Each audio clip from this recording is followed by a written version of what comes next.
खबर सीएए को लेकर और सीएए को लेकर फैलाए जा रहे भ्रम पर अजमेर शरीफ दरगाह के दीवान और सज्जादा नशी सैयद जैनुल आबिदीन ने स्थिति साफ कर दी है। उन्होंने ये कहा कि सीएए उन लोगों के लिए है जो कि म्यांमार, बांग्लादेश और अफगानिस्तान से पलायन करके भारत आए। भारत के मुसलमान क्यों डर रहे हैं, ये उनके लिए नहीं है। सीएए से किसी की नागरिकता रद्द नहीं होगी। आप पहले उनको सुनिए और फैलाए जा रहे भ्रम पर अपनी मानसिक स्थिति को साफ करिए।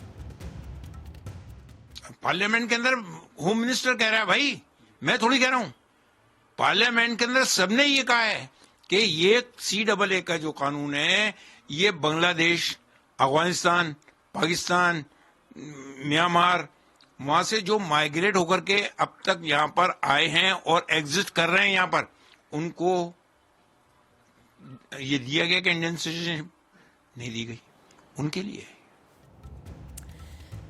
हालिया वक्त में गृह मंत्री अमित शाह ने बड़ा ऐलान करते हुए कहा था कि लोकसभा चुनाव से पहले पूरे देश में सिटीजनशिप अमेंडमेंट एक्ट यानी कि सीएए लागू हो जाएगा।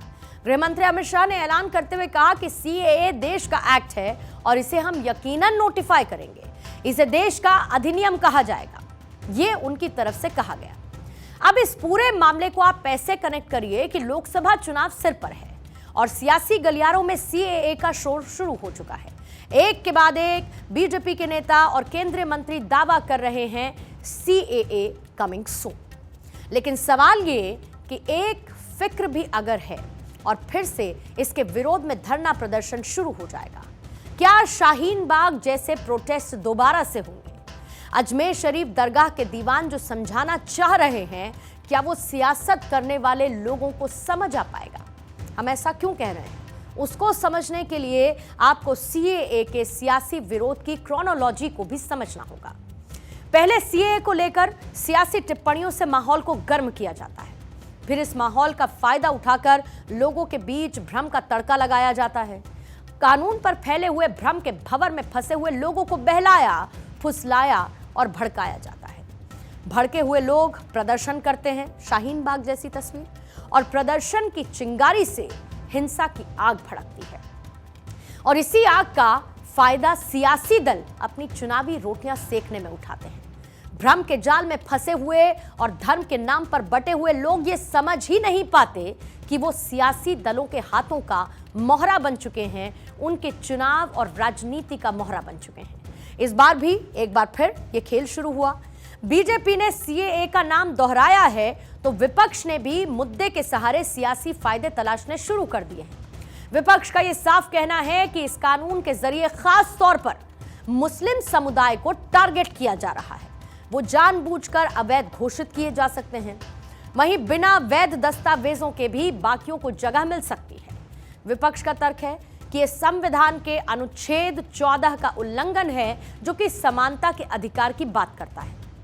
अब जरा ध्यान से और ठंडे दिमाग से आप ये सोचिए, वो पड़ोसी मुल्क जो धर्म के आधार पर तैयार हुए, वहां पर रहने वाले गैर मुस्लिमों की हालत क्या है? पाकिस्तान में हर साल 1000 हिंदू लड़कियां अगवा होती हैं। 1947 में विभाजन के वक्त पाकिस्तान में हिंदुओं की आबादी 24% थी। 2024 में यह घटकर 2% रह गई। उसी तरीके से बांग्लादेश में हिंदुओं की आबादी जो 1947 के समय 30% थी, वो घटकर सिर्फ 7% रह गई। अब सरकार का तर्क जानने की कोशिश करते हैं, जिसमें वो ये बताती है कि आखिर मुस्लिम समुदाय को नागरिकता क्यों नहीं दी जा सकती है।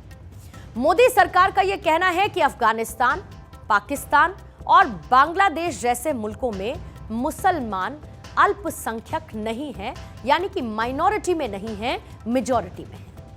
मुसलमानों को नागरिकता देने के लिए 50 से ज्यादा देश हैं, जबकि हिंदू, सिख, जैन, बौद्ध और इसके साथ जो पारसी हैं, उनको नागरिकता देने के लिए कोई देश नहीं। इसीलिए उन्हें नागरिकता देने के लिए सीएए कानून बनाया गया है और जिनको नागरिकता दी जाएगी उनको कई सारी जानकारियां यानी कि डिटेल्स देनी होंगी। मसलन ये कि भारत में किस साल में बिना वैध दस्तावेजों के प्रवेश किया, भारत में प्रवेश के बाद कितने वर्ष और कहां-कहां रहे, आवेदक को अपना देश छोड़ने की वजह भी बतानी होगी। वर्तमान व्यवसाय की जानकारी ऑनलाइन देनी होगी। आपराधिक रिकॉर्ड की जानकारी देनी होगी। यानी कि पूरी जांच और पड़ताल के बाद तय किया जाएगा कि किसको नागरिकता देनी है, कैसे देनी है। सीए आएगा, ये बात तय है। बीजेपी इसको आचार संहिता लागू होने से पहले लाना चाहती है और ऐसे में हमारा मानना यह है कि इस बार सरकार को चाहिए कि सबसे पहले भ्रम को बीट करने की तैयारी करे, लोगों तक सही जानकारी पहुंचाई जाए। अजमेर शरीफ दरगाह के दीवान ने यह काम किया है और हमने भी अपनी जिम्मेदारी समझते हुए तथ्यों के साथ भ्रम की धुंध को हटाने की कोशिश भी की है और ये कोशिश हम लगातार ऐसे ही करते रहेंगे।